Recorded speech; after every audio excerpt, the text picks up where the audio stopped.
Hi, I'm Gerd Tundle, acclaimed health journalist, turned motivational speaker, and transformational coach. This show is for anyone who wants to lead a happier, healthier, and inspired life. Create more self-love, inject more joy and abundance into their daily life. Join me for inspiring interviews and spiritual topics so you can become a soul warrior. Hello and welcome to another episode of the Get Inspired with Gerds podcast. I'm your host, and today I have a special guest with me who is helping people to heal by loving themselves first. Chris Tompkins is a teacher, speaker and spiritual life coach who teaches personal development, self-empowerment and confidence to his clients.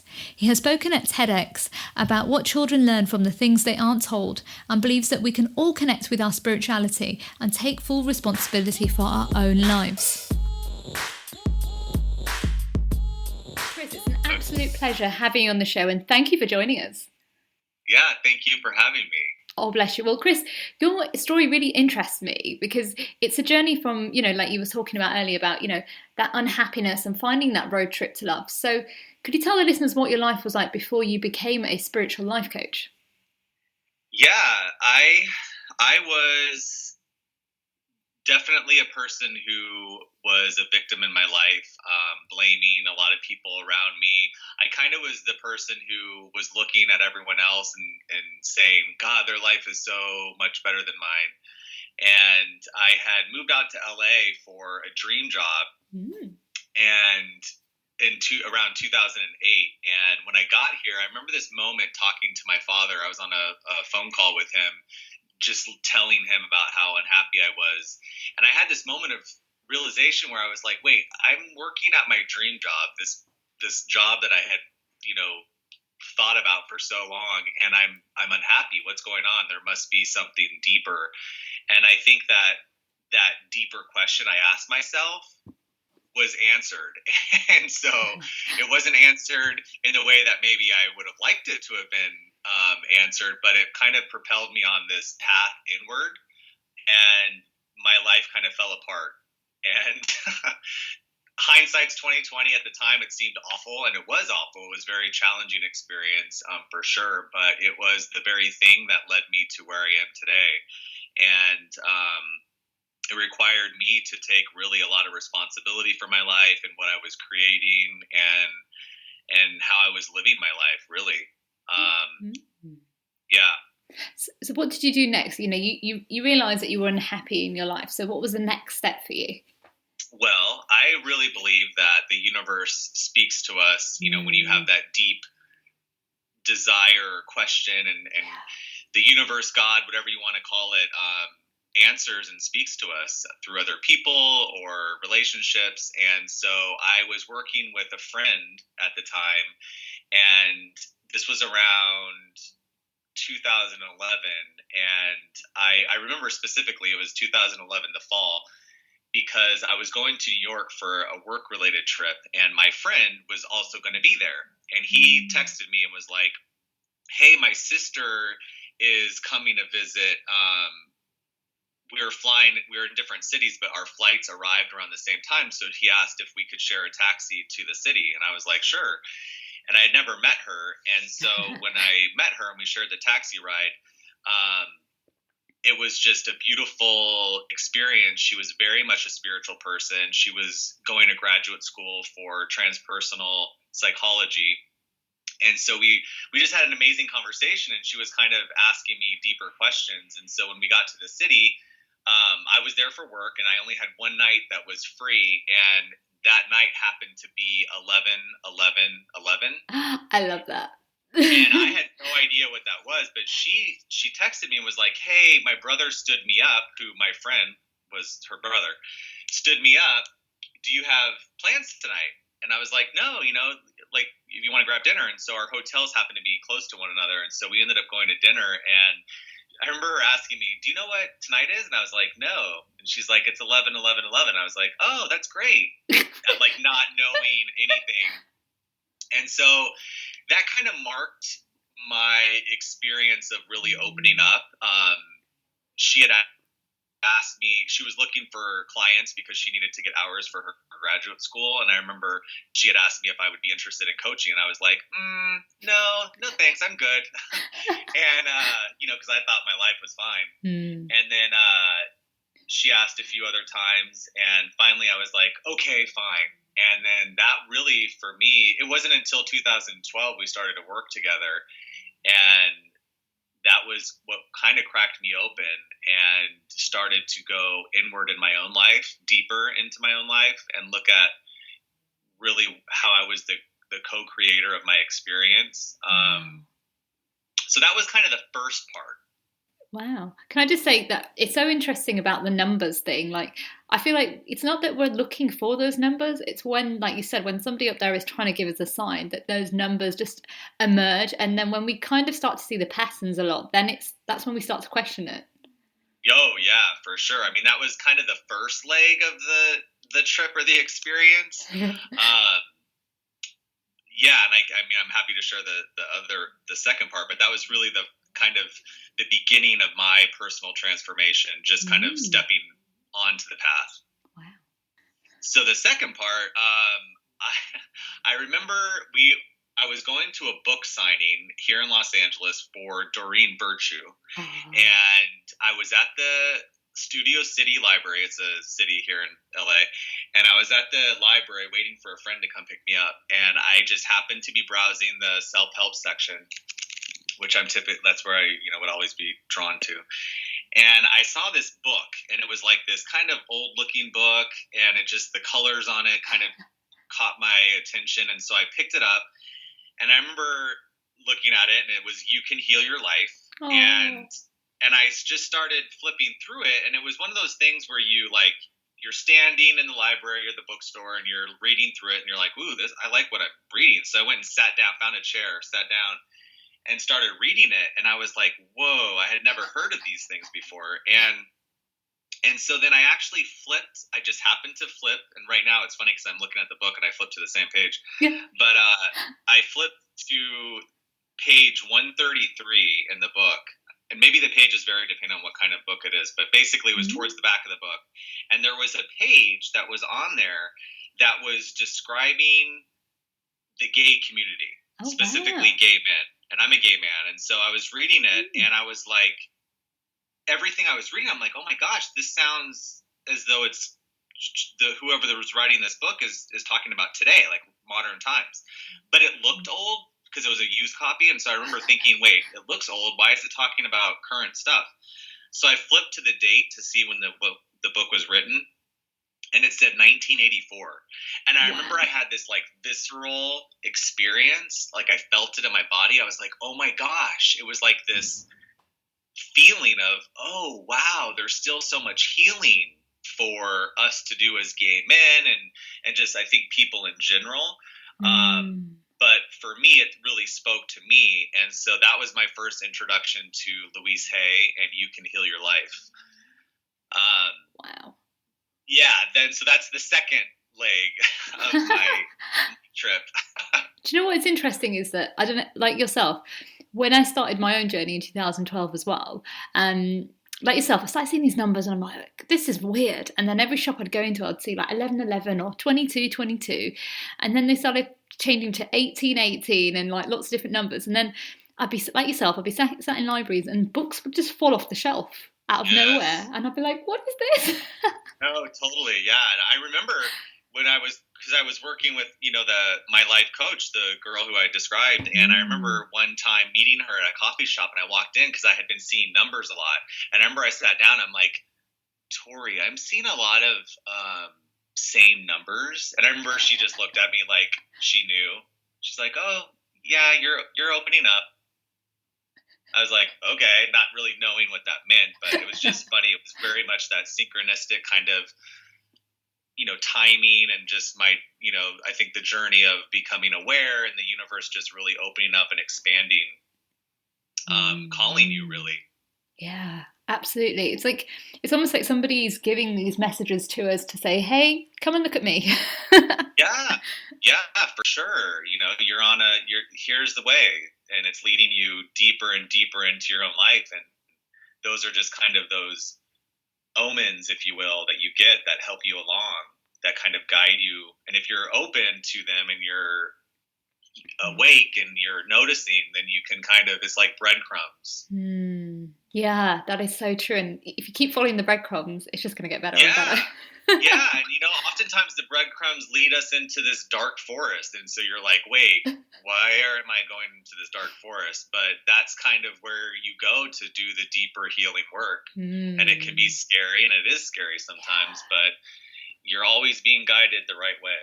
Absolutely. So, Madhu, you fell into this journey and you started following it, you started seeing the numbers and you started, seeing your coach. So, can you tell us like how you led on to become a spiritual life coach? Yeah. So, this is, I guess, kind of maybe the third leg. And what really led me to doing this work myself is that, Louise Hay, really, I consider her to be, as far as LGBT history, for sure, she's a part of that. And not a lot of people really know about her healing work, but she really started her work with gay men in the 80s, with her hay rides. And so I'm grateful. I live in West Hollywood, and so I feel very connected to just what she kind of was doing for a lot of people in my community. And so when I read that passage in that book, I shared that with so many people, and I would literally carry the book with me and like share it with them and say, there's still so much healing work for us to do. We've come a long way, with equal rights and that kind of thing. But on a deeper level, there's so much more healing work that we could benefit from that would just propel us further along, equality and our vision of equality. And so for me, I felt very connected to diving deeper with my advocacy work, and working with gay men and specifically youth, because I think the youth are the future. And so if we could prevent something within children before it gets to be a bad thing, then that could, it's like if you see a fire and you can put it out. So when after the Heal Your Life, finding that passage and then just really having that visceral reaction, I remember, and this is kind of how A Road Trip to Love came about, is that I realized I had more deeper forgiveness work to do in my own life. And so I wanted to share this book and the teachings of this book with my family and my mom and my dad specifically. And so I'm from Arizona. And so I was going to go home to visit. And I had been talking to a lot of people about, like, people would talk to me about Sedona. I don't know if you've ever heard of Sedona. No. But it's a very spiritual place. It's in Arizona, and it's known for being a vortex of energy, and it's just a lot of spiritual people go there to visit, because just the energy there is very pure, and it's a very higher conscious community. And so it was just interesting that I was noticing people, strangers, I'd meet them, and they would, we just got back from Sedona. And so I was kind of starting to notice the breadcrumbs. And this is not a made up story. This is like so true. I literally was at work one day, and my phone, I was looking at my phone, I got like for a text message or something. And then how when your phone, you're receiving a phone call, it says the number and then the place that it's coming from. Oh yeah. So I'm looking at my phone, and I'm receiving an incoming call from Sedona, Arizona. And I'm like, wait, what? Like, what? Sedona? Who do I know in Sedona? And I just told someone that I've been hearing a lot of people talk about Sedona. And so I let it go to voicemail because I was at work. And so then all of a sudden I saw that I had a voicemail. So I'm like, oh my gosh. So I ran in the back to check the message, and it was silence. There was no voicemail. And I was like, okay, what? So I Googled the number to see like who it was, if it was just, whatever. And it was an art gallery. And I pulled up the art gallery, and on the front page, the home page of the art gallery was a hawk. Well, Oh. hawks are kind of my spirit animal. I had been seeing them a lot also. So that was another thing similar to the numbers. I was seeing a lot of hawks. And so I saw that hawk and I was like, what? So I called the number and this nice woman answered the phone.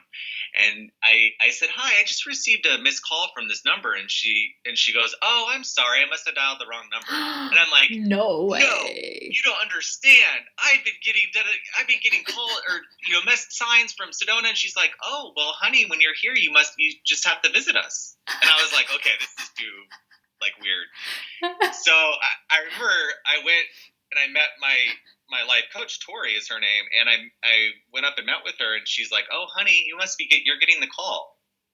And I'm like, okay. Wow. So I'd never been to Sedona, and it's in Arizona. So on my trip home that I mentioned that I was going to go see my family, I made a point to stop through Sedona. And I stopped through Sedona, and the way that I describe to people is if a unicorn walked out of a bush, like I wouldn't have been surprised. Like it was that just amazing, incredible of an experience. I saw hawks, I saw numbers, the energy. It was I even got my aura read. Like it was just very much one of those trips. And it was beautiful. And so when I finally made it to Tucson, which is where I'm from, I had just posted some pictures of Sedona on Facebook, and my cousin sent me a message saying, oh, I'm so happy you made it. I hope you have a good trip or something.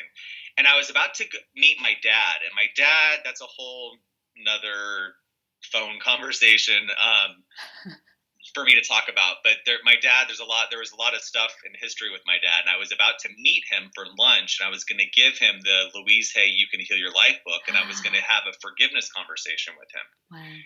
And so I'm a runner. I like to run, and so I needed to clear my head. And so I was in the parking lot. My cousin just texted me, and I told her, yeah, I'm on a road trip to love. And I kind of just said it like as a joke, like I'm on a road trip to love, And so I just said it, sent the text message, and then I went for a jog.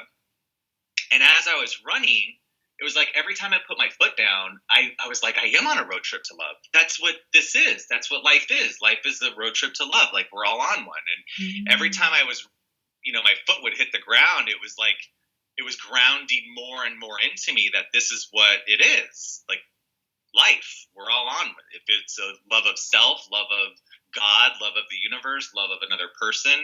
And it's a journey. It's kind of not this destination, but it's just kind of this journey. And so yeah, I had an amazing run, and then I met my dad and had the forgiveness conversation, and that kind of is the rest, or that kind of propelled me on doing this work more specifically with other people, because I feel like we're all healing from something. Yeah. And that, when we work on ourselves, we help the collective. And so it's not this thing where, it's to help raise the vibration of the planet. So whatever community you're a part of, or whatever group you identify with, not even if it's with your family or just personally in your own life, the deeper you go and the more that you can love yourself, the more that you are actually helping the planet. Yeah, absolutely. I was just nodding my head as you were saying everything, because I totally relate with what you're saying. Especially like you'll keep getting these signs. Like I remember a few years ago, I kept saying to somebody, they're like, where do you want to go? And I was like, I'm not sure. And then suddenly it popped into my head. I was like, LA. And they're like, what?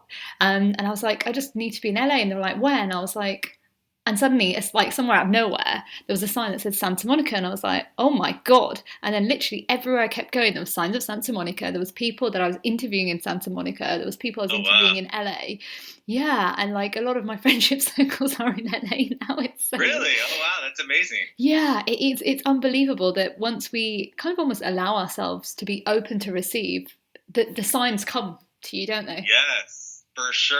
And I think you said something really interesting right now, is that when you're open to receive, the signs come. And I think that if you've ever read the book, The Alchemist. Oh, I love that book. Love that book. I was just telling someone the other day, I was like, I could live in that book. Like, I love that book so much. I just want to live in it. But how he describes kind of beginner's luck. And so I feel like for me, that's what I experienced when I didn't know what I didn't know. And so I think the further I got down the journey, the more I started to become aware. And so then I started to, that's where for me at least, I started to, I opened up, and then all of these things rushed in. And then as I got down the journey, and then I started to close things off because I was aware of what was happening. And so then my old patterns started to come to prevent the things maybe. And so what you just described, I think, is really important to acknowledge. I think a lot of people, when they step foot on the spiritual path, it's like this amazing experience. And then the deeper work comes. Yeah. And I think even allowing yourself to receive it can be quite difficult, because, like, especially if you're in a very competitive industry, like, for example, I was in journalism, my dear, and all I'd known is that it's competition, need to succeed to the top. And then if something didn't feel right, I always used to question it. So I'd be like, but what is their intention? Right. So I had to unpeel all of those layers. And when I started unpeeling all those, and like yourself, doing the inner love and the forgiveness, then it was like, okay, I'm ready now. Just show me where to go. Right, totally. And you become that vessel, and you're just kind of led where your heart is directing you. Yeah. And listening to your heart is not always, especially, I think everyone has a different background and just experience. And so for me, listening to my heart was not an easy thing to do. Yeah. But I guess it's because growing up, we didn't know how to do it. When we were kids, we knew exactly when we were kids. We'd be like running around like la, la, la, la, connected. And then suddenly we go into school, and then we're told, we're almost molded into something that we're not. And we lose all sight of who we are. And so then we don't have that inner connection, right? Yeah, no, for sure. And that's why, kind of coming full circle, is that that's what I feel really compelled to is with my work is working with families and parents and people on how to help have those authentic conversations so that you encourage children to listen to their hearts and that it's not something that they second guess. That's beautiful, because that would help them so much, like, when they're going to college or university, we would say here, and following the path that they truly want, rather than just taking something for the sake of it, really. Sure, yeah, or what they're supposed to do, or what they're kind of, told to do, or what they think is the thing that they need to do. Yeah, absolutely. Wow, that's beautiful. So, you started on this road trip to love, which has ended up becoming your business, hasn't it? Yeah. It started kind of out as a blog, really kind of share my experience and what I think that it's kind of like when you fall in love for the first time, at least for me, when I had my first love, it was like I wanted to stand on a mountaintop and like shout it to the world. And so I think that's what I experienced with my personal transformation is that, I wanted to shout it to the world. So I started a blog to share my experience. And then the blogs slowly started to kind of become something that I was really kind of teaching. And it was just teaching the experiences that I was having, and that helped me in my own life. And that I saw that it could be helpful for other people. And just also the teachers that I came across, like Louise Hay and just the universal spiritual themes, there's a truth with a capital T. And so, that's spoken in many different languages and helping others access that, I think, is just a beautiful way to be of service. Yeah. And, you mentioned Louise Hay. I feel like Louise was somebody so forward for her time, somebody who loved others as everyone. So she kind of changed the mindset of many people to have more compassion and to have that love for each other. Right. Absolutely. And I think one of the things that's so simple, but I was just talking to someone the other day and I mentioned that. I said, it was like, it's so simple. And he was like, the most simple things are the most profound. And And so if something's really simple, I think our ego mind tells us like, oh, that's simple. It must be stupid. But it's actually really a profound thing. But when I first read in that book, that your thoughts create your experience, I was like, what? Oh my gosh, I need to pay attention to what I'm thinking. And so it's kind of, with our everyday lives, if how many of us, if we really took that into consideration on a day-to-day basis, how that could really be either really scary, oh my gosh, my thoughts are creating my experience, or it could be a really beautiful thing. It's very empowering. Yeah. And I guess if before, when we don't know that, we always assume that it's somebody else and we always want to shift the blame on someone else. And when we realize actually it's us that's manifested it, it's like, oh my God. Right. Yeah. And that's, I think the spiritual path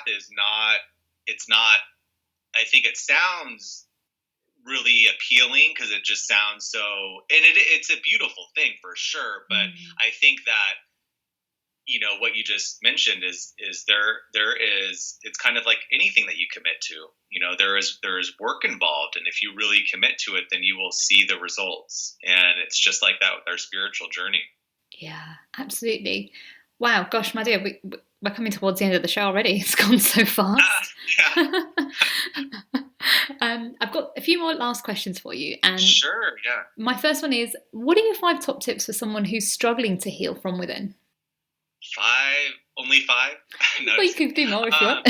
Yeah, 5 top tips. I think for myself, if I were to just look at what I did in my own life, I think for me, loving myself for sure. That I think was kind of the beginning of really, and it is still something I do today. It's not that, once I started to love myself, I just let it go. It was something that I consciously, actively do, because our ego is with us and it will be with us until we drop the body. And so we kind of have to be very mindful of what it's trying to not allow us to experience. And so loving myself for sure was something that I hadn't really ever even considered as even a thought. And so that was, I would say, the first tip. And then loving myself really allowed me to start opening up to forgiveness, because I think that forgiveness is one of those words that we just, we know what it, like we've heard it before, we understand the definition, but we really don't know. I'm not speaking for everyone, but a lot of us don't really know the true power and what it actually can do for us. And so for me, once I started, like I said, to forgive my father, to forgive my mother, like actually have those conversations and actually direct my attention towards being willing to forgive something, including myself. There was a lot that I had to forgive myself for. That really kind of cleaned up just energetically the areas of my life. And that kind of, I think, it is part of a spiritual practice, which I would say for sure is the other tip, is to develop a spiritual practice, whatever that looks like for you. It could be so many different things, but really commit to something that is allowing you to connect to something that's greater than yourself, an energy, a source of power that you could kind of constantly go to. That's the third. The fourth, I think I would be just change your thinking, being willing to change your thinking. And I always tell people to challenge what they believe, like challenge your beliefs, especially when I'm working with parents, challenge their beliefs, because oftentimes children learn just things that they're told, not ever really questioning whether or not it's true for them. And that's where a lot of, specifically in the work that I do, I see a lot of, there could be some really harmful things that are done if you never question your beliefs or why you believe that. And then I think we can all benefit from really taking full responsibility of our lives. Really true, full responsibility for our life and our choices, because that's really where we take back our power and we no longer blame, and we just fully take responsibility for our experience, our lives, and our choices. I love those 5 top tips. And I love the one that you said about having your own beliefs, because it's so true that it's not just like culturally, it's also religiously, it's also like the country you're born in. It's even also to the conditioning of family and friends that you don't even realize is there most of the time. Yeah, and if I could just share this one thing, I know we're quick on time, but short on time is, but I share this with a lot of people because I think it's a perfect example. Is I teach in high schools, at juvenile hall, all over different ages, but when I teach with youth, and one of the classes that I teach is about beliefs. And so it's so interesting to me is because no matter where I go, one of the exercises that we have them do is fill out a sheet that have words. And some of the words are just general, like money, boys, girls, school, and we just have them fill out, like, what do they believe about those things? And it's so interesting to me is because no matter where I go, what community I'm in, or the age group, always writes down for money that money is the root of all evil. No way. Yeah, and I just had this summer, I was doing a summer school group with a group of 6th graders. So in the United States, 6th grade is like, I think 12 years old, 11 or 12. Wow. And this little boy raised his hand. I go, and I always, ask the class, like, what did people want to share what they wrote for money? And this little boy raises his hand, 6th grade. And I asked him, what did he write for money? And he said he believes, he wrote, money is the root of all evil. No. And I go, that's your belief? And he was like, yeah. I go, do you have a job? He goes, no. I'm like, have you ever made money? He's like, no. And I'm like, and that's really your belief? He goes, yeah. So I asked him, do you want to have a car when you're older? And he was like, yeah.